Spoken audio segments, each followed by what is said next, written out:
It's when she's sitting on David's couch back at Dad's house, and Jesse and David sit on each side of her and hold her at knife point.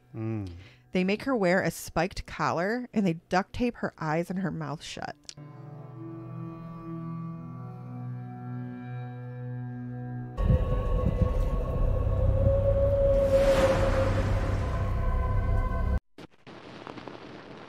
What's up, everyone? Welcome to episode 6 of Our Killer Obsession with James and Crystal, your true crime connoisseurs. Welcome back, and if you're new here, thanks for joining us, and we hope you hit that subscribe button before you leave. And if you're not new here, thanks for coming back, and you've probably noticed I've shaved my beard, and I will not do that again because I don't like it.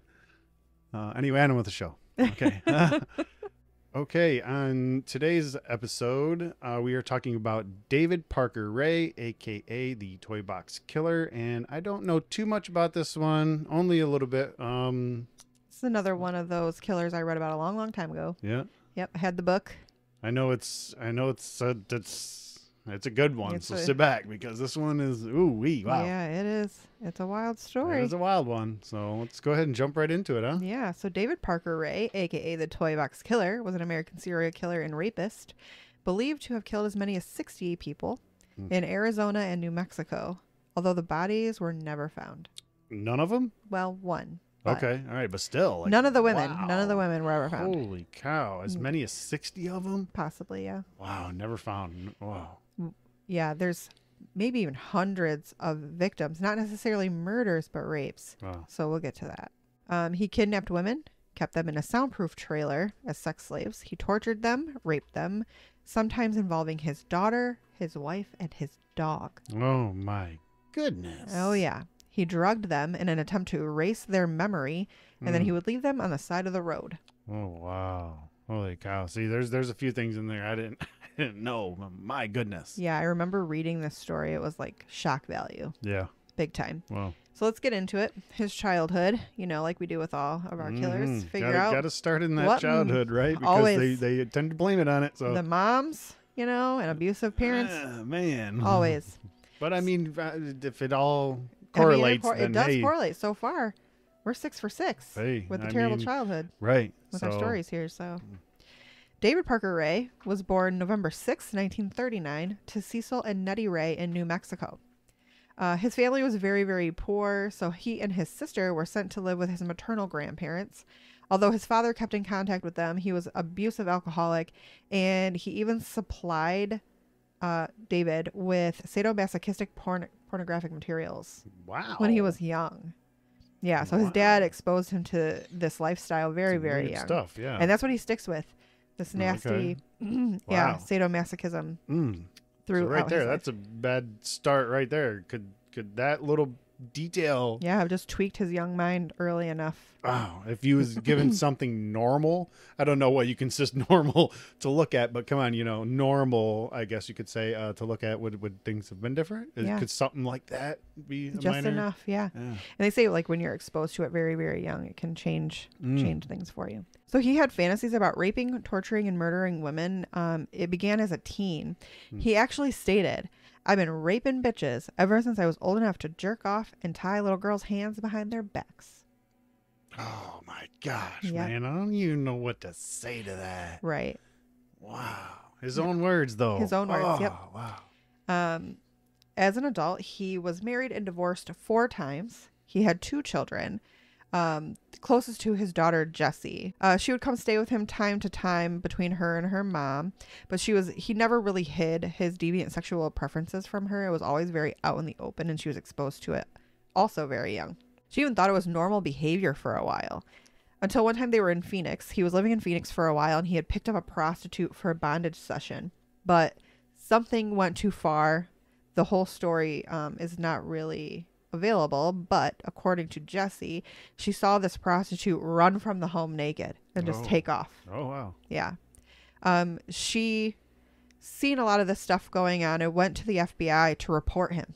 Oh, wow. Okay. Yeah, she had enough of it and said he's kidnapping women, torturing them and selling them to Mexico. Holy cow. Those are some pretty hefty allegations there. They are. And the FBI kind of looked into it. Okay. They said they didn't really believe her. They thought it was like a spiteful daughter, not enough attention from dad, wasn't really sure. But they did investigate him. Okay. They interviewed him multiple times, and he even admitted to them that he couldn't ejaculate without thinking about murdering women. Wow. Oh, Right. Okay. And there's no red flags there, or no like. They dropped everything Oh. because the allegations were too non-specific. Huh? Yeah. Even after what he just said? After everything, that they were like, Holy not enough to look into cow. him. No. They're just gonna let it go. Dude, man. Sometimes the law enforcement in these stories blows my They mind. really do. With their investigation skills and dropping the ball, dude. A Wow. lot. Yeah, that seems to be common in all these stories. A lot of them. Yep. Wow. And that was the only time she ever tried to turn him in.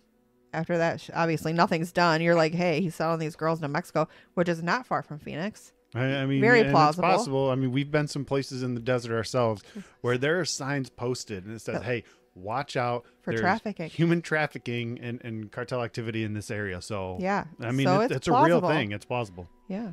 So September 22nd, 1988, Billy Ray Bowers goes missing.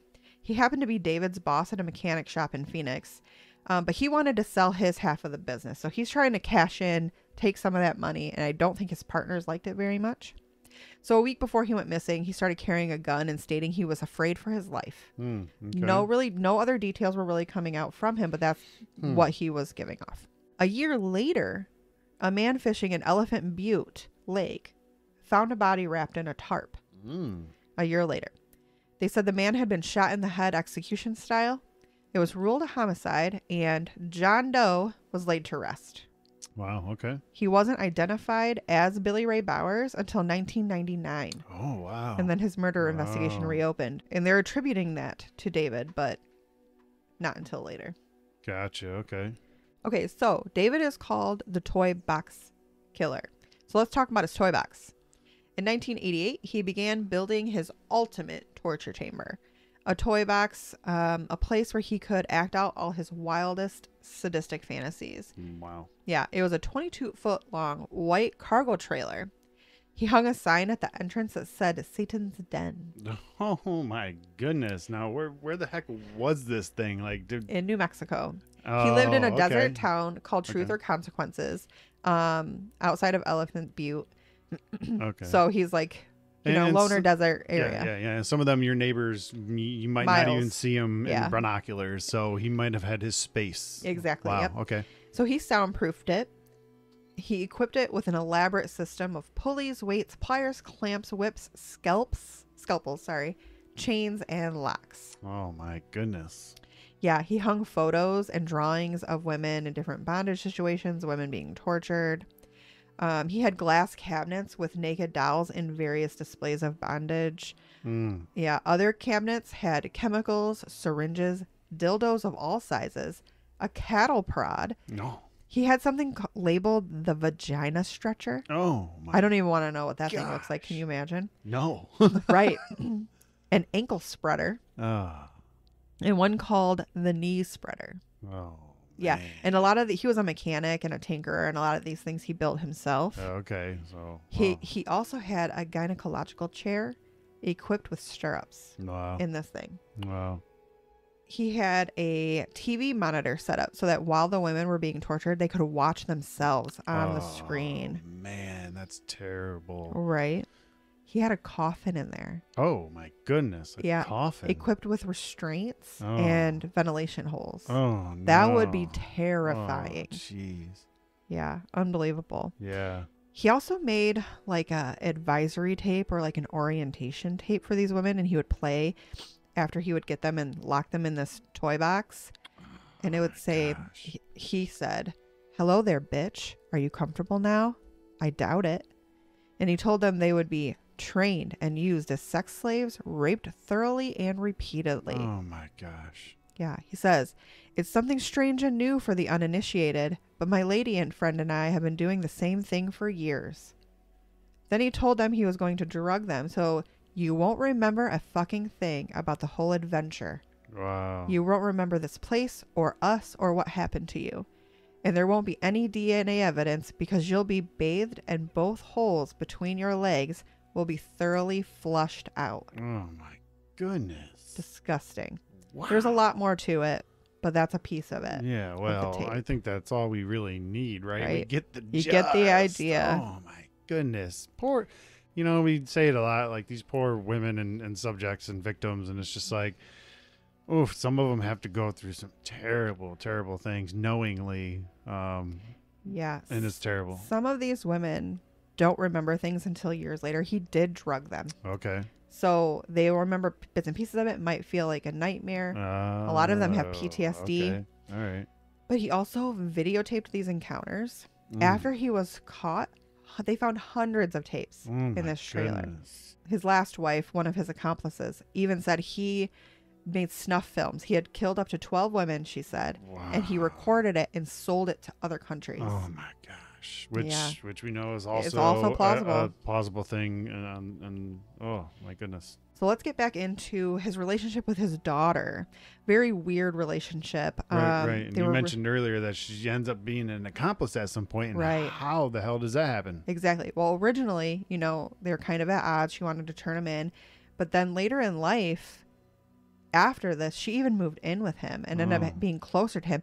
People said he had some kind of strange hold on her. Okay. Like she would try to go back to her hometown and visit, and he would mysteriously get sick. She'd have to come back and take care of him. A little bit of He manipulation. kept luring her in. Yeah. Yeah. So she ended up becoming an accomplice. Wow. For example, in 1995, a woman named Jill Trioa, they met her at a bar.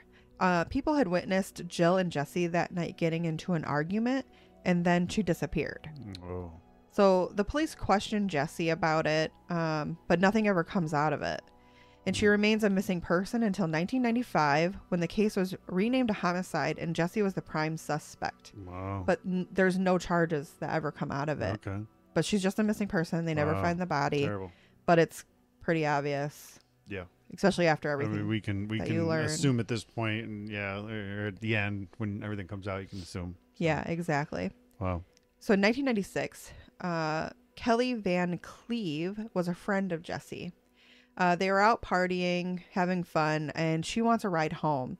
But Jesse says it's too far. Let's just stay the night back at Dad's for now. We can just sleep on the couch or whatever.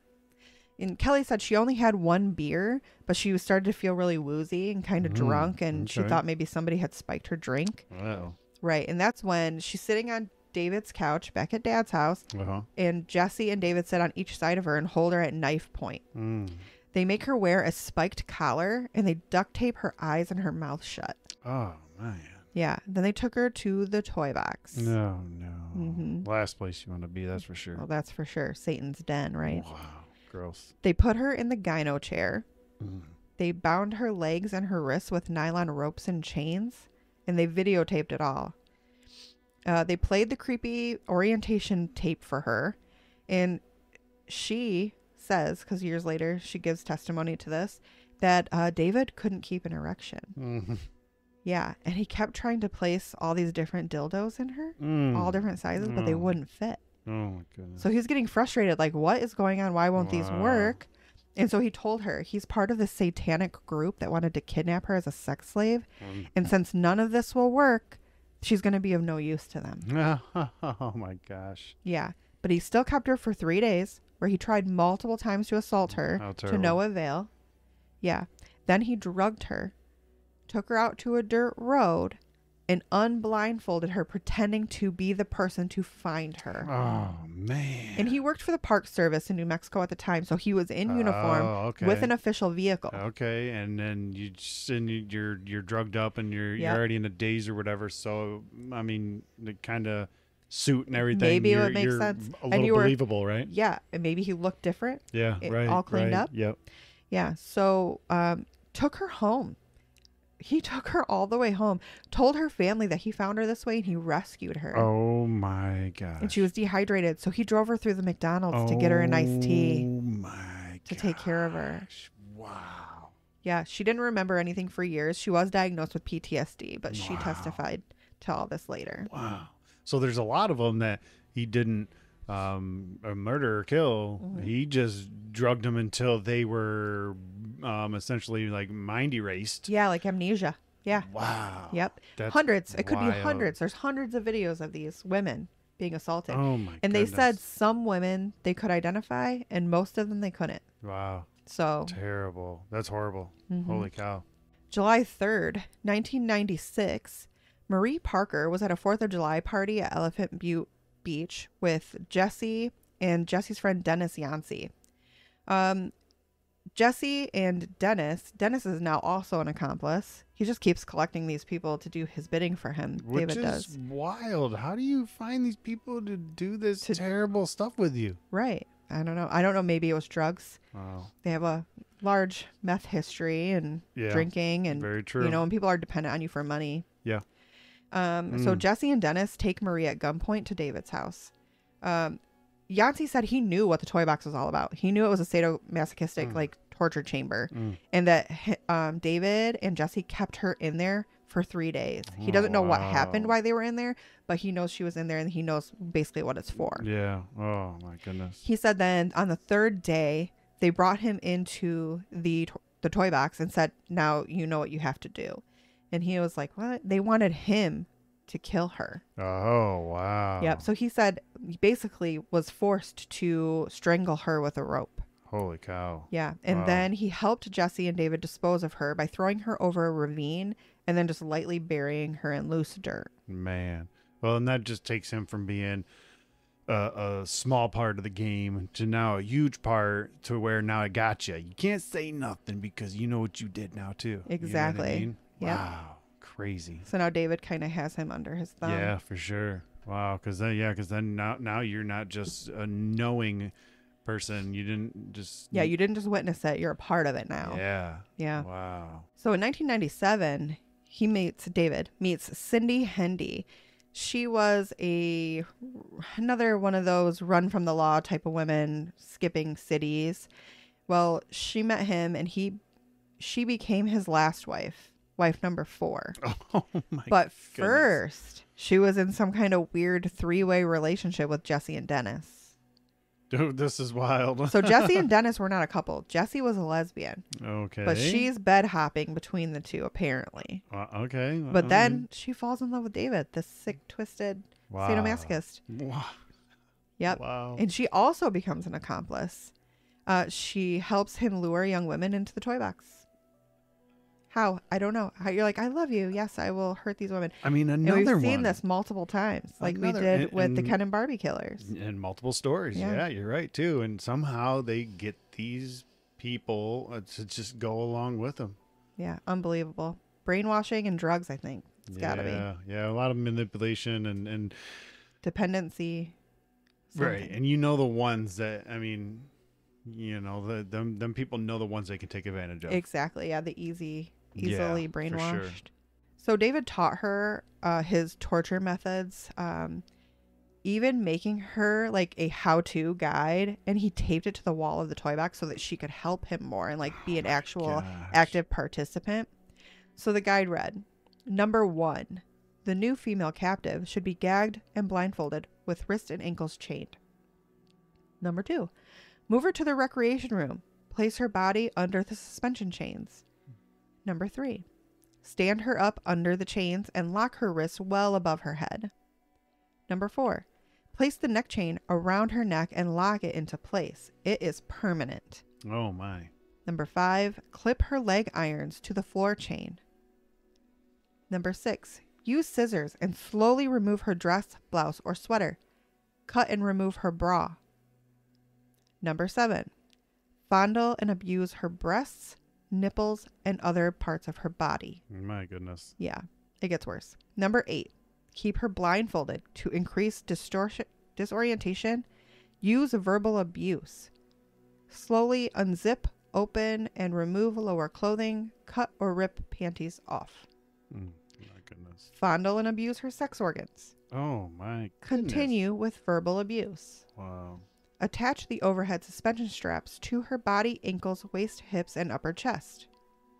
Remove the leg irons and tighten the ankle straps, pulling her legs Holy upward until the middle part of her body is horizontal. The ankle straps will force her legs wide apart. Tighten and adjust the waist, hip, and chest straps until the middle of her body is straight. This is very specific. I mean, this is wild. Yeah. At this point, the captive is suspended at a convenient height, immobilized and fully exposed. She is uncomfortable, disoriented, and probably terrified. Don't cut her any slack. Play with her sex organs. Rape her vagina and anus. Oh, my goodness. Clip and cut lips. Oh, my. Use electroshock. Wow.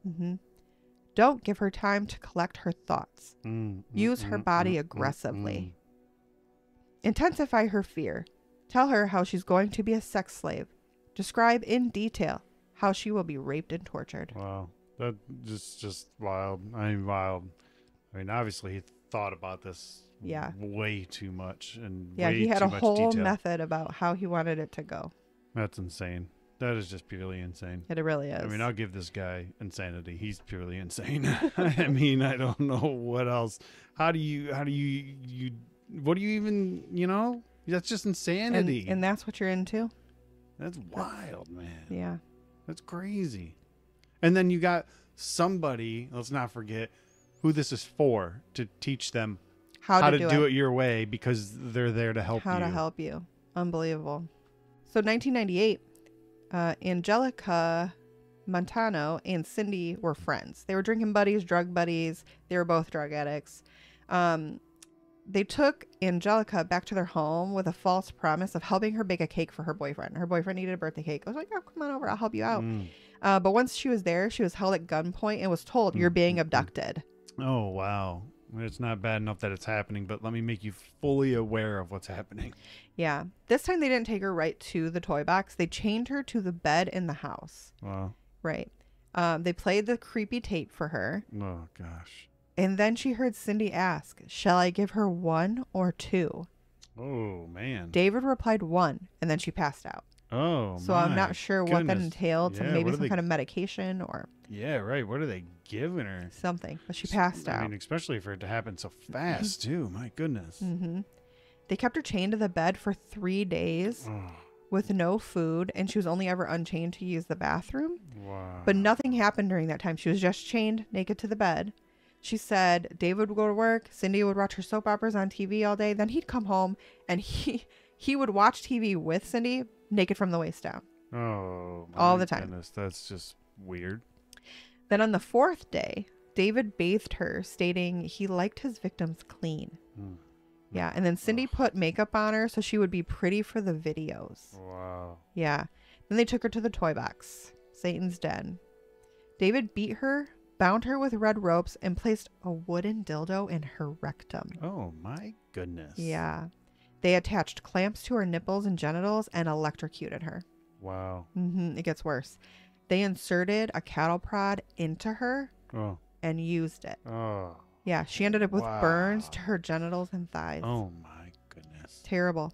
They made her perform oral sex on him to completion, even though he never got an erection.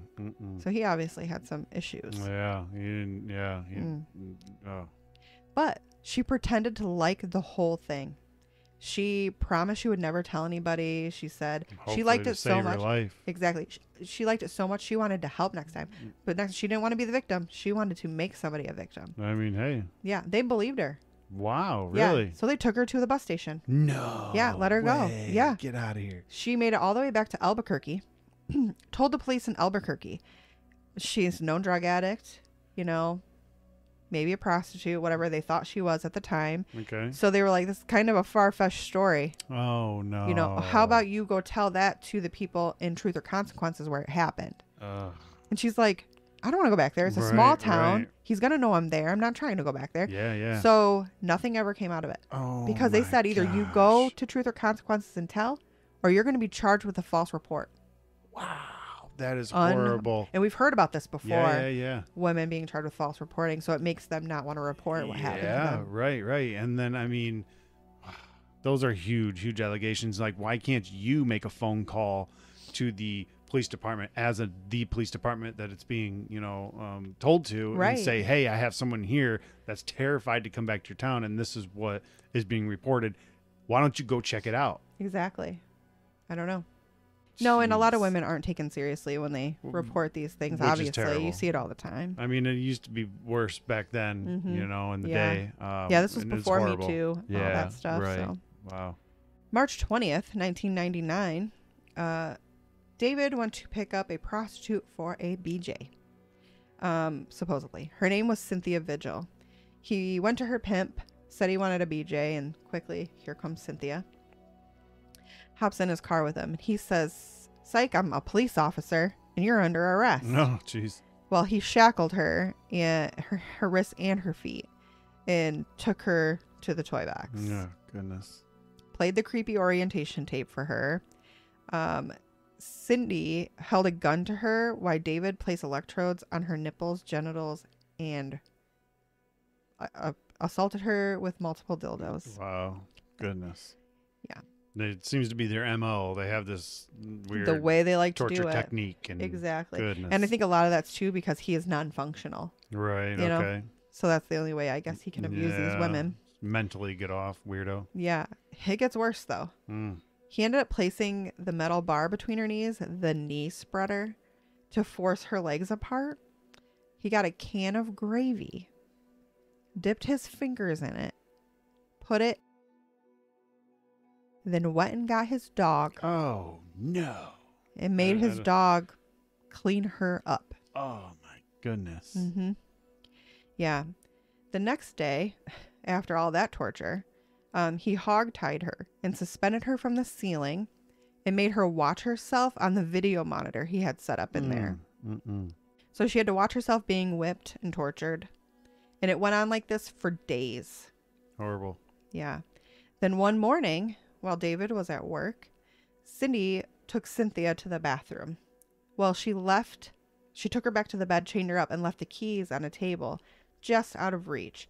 Well, Cynthia managed to swing her legs out far enough to pull the table to her. Nice. Got the keys, Nice. got undone, and made it to the phone to call 911. Oh, okay. Awesome. But Cindy heard Cynthia on the phone with 911, bashed her over the head with a lamp. So she's bleeding all over the place. no. They get in a tussle.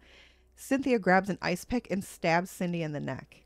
Oh, Yeah, and then bolts goodness. out the door. Wow. Yeah, so then she's running down the street naked, bleeding from her head, probably all disoriented from the drugs and everything that's happened to her. And then a neighbor down the street picks her up. Wow. Yeah. Wow. Holy cow. Yep. I mean, The neighbor helped Good her for call her. police and get to safety. oh, Yeah. And that was the downfall of this whole situation. I was going to say, too, like, please tell me they took this girl seriously. Finally. And finally. checked into this guy. Yeah. So finally Thank they were goodness. all arrested. Nice. Dennis Yancey, the other accomplice, he pled guilty to killing Marie Parker, and he got 30 years in prison. Wow. Yeah. Cindy testified against David. She got 36. Oh, so she survived, though, being ice picked? Yeah, she did. Holy cow, puppy. Yep. Must not have been too deep. I mean, unfortunately. unfortunately, right? Yeah. Am I right? Yeah. Like, shh. I mean, But she was paroled in 1999. oh, no way. Yeah, I don't know how that was allowed. She got 36 years, sentenced to 36 years. She didn't do 36 years. How is that possible? Yeah, she did maybe 18. Oh my goodness. Yeah. And you were involved in all this, and they're like, Yeah. oh yeah, 18 years of your life is plenty. Yeah, and they paroled her. Jeez, man. Sometimes, that'll make you really question our justice system. You know what I Big mean? time, Because big how time. is that justice in any way? I don't. Yeah, and we've seen that before. Leniency for some of these people. You're right. Especially if they cut a deal. Yeah. And remember, none of these bodies were found Right. of the dead women that they're claiming they murdered, and the boss wasn't pinned on him. Some Okay. things haven't really come to light. Mm. So David took a plea deal in order to obtain leniency for Jessie, his daughter. So he took a plea deal to plead guilty to abduction and sexual torture, but he received 224 years in prison. Wow. With no murders, no bodies. They knew what he Wow. did. Yeah. They just couldn't prove it. So they're like, fine, if you want your daughter to get off easy, Wow. this is what you're going to have to do. Holy. And he did it for cow. his daughter, Right. but he died of a heart attack in 2002. So he only did a couple of years. Wow. Holy cow. I mean, good riddance, but Yeah.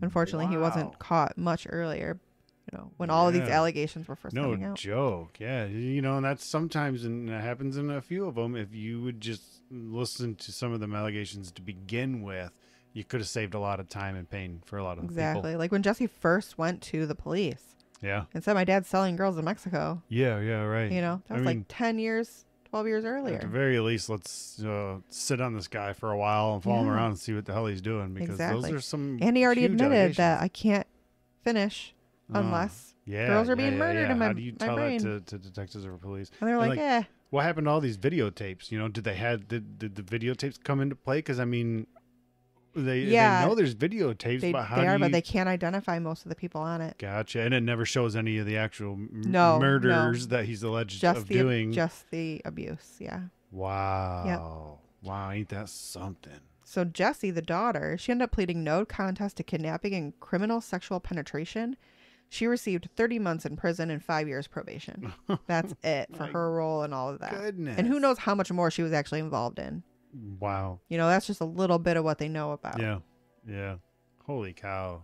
Yeah. I don't know. Maybe that's just me personally, but I don't think a couple of those sentences were even close to enough. I don't know. What do you guys think? Let us know. Yeah, you let us know. You think 30 years is enough? And then you get out paroled and yeah, like 18, 20 years or whatever. And then 30 months. I mean, yeah, you're an accomplice to this stuff. Yeah. You're basically bringing your friends over for your dad to abuse for days and drug. Where were you telling afterwards, or, if you were a victim of this man yourself, like as soon as you figure out what's going on, you go tell somebody, right? Right. Or what about Yancey? He got the most time, really, for the one murder. He didn't abuse all the women. There wasn't all the videotapes. Although David did get 224 years. He was the only one convicted of actual murder. Wow. Would you think that guy's confession and everything too would have been enough to pin at least that one murder on both of them? Yeah. They're both accomplices, right? To murder. Mm-hmm. Yeah. So come on, you could have got that kind of charge too, right? Yeah. Come on. I think I would attack him with everything I could. Wild. I mean, yeah, you got to keep these weirdos in prison, because if not, they get out too soon. Exactly. That's insane. All right. That's the wild story of the toy box. That was a creepy one. I remember reading that. It creeped me out. Yeah, that is a gross one. It's a creepy one. Very graphic one. We didn't even give all the deets. Yeah. But you can Google it. It's pretty graphic. Yeah. I don't even know if we're going to get away with the ones we gave, but we're going to try it. And we really appreciate you guys being here. We hope you hit that like and subscribe button and hit that bell too, so you're notified when our new episodes come out, so you don't miss anything. And as always, thanks for being here with us. Yeah. See you next week.